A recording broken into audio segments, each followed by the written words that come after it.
Yo, salut à toi. Alors, en quelques lignes, je vais te parler du 4 septembre qui est tout simplement la sortie de la saison 7 de Shadowrunner, l'extension de Roadcraft et le nouveau DLC Fort d'Expédition. N'oublie pas que tu peux aussi réagir dans les commentaires en retour ou lâcher un simple pouce avant de partir qui donnera ton avis global. Alors, on a aussi un nouveau concours qui est disponible sur les trois plateformes. Voilà, comme tu peux le voir noté ici, Shadowrunner, Roadcraft et Expédition, sauf bien sûr ceux qui sont sur Switch, bien entendu, parce qu'il y a plus de support, tu verras ça plus tard. Concernant sur l'aventure de Shadowrunner, alors on a une extension complémentaire de skins pour ceux que ça intéresse. Moi personnellement, je reste neutre là-dessus. Pourquoi? Parce que oui, ils sont jolis, mais on n'a pas de camion complémentaire, donc je ne vois pas trop l'intérêt de l'acheter personnellement.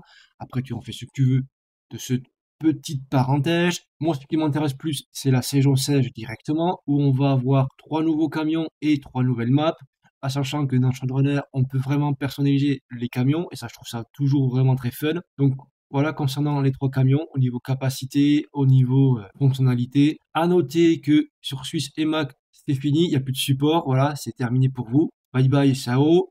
Concernant l'aventure Roadcraft, moi personnellement, je suis dégoûté parce que je trouvais que en fait le DLC complémentaire serait à 15 euros, à sachant qu'il n'y a rien de nouveau, à part les deux maps en question, hein.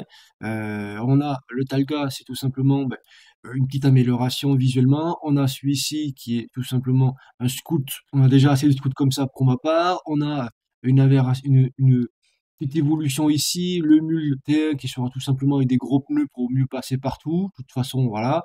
Le mule T1, on sait qui domine l'aventure Roadcraft. Point final, moi je trouve que c'est ridicule, ça fait perdre du temps à la création du jeu au lieu de sortir vraiment des véhicules qui vaut le détour comme un vrai bulldozer, comme un vrai tracteur ou je sais pas trop quoi, mais voilà, il y a des idées qui sont en cours mais qui ne sont pas vraiment présentes à l'heure actuelle, donc ça me frustre personnellement. Ça fait la suite là-dessus, sinon je vais péter un câble. Et puis on a tout simplement l'expédition qui sort une version DLC des Ford. Alors moi personnellement, je suis pas fan d'expédition.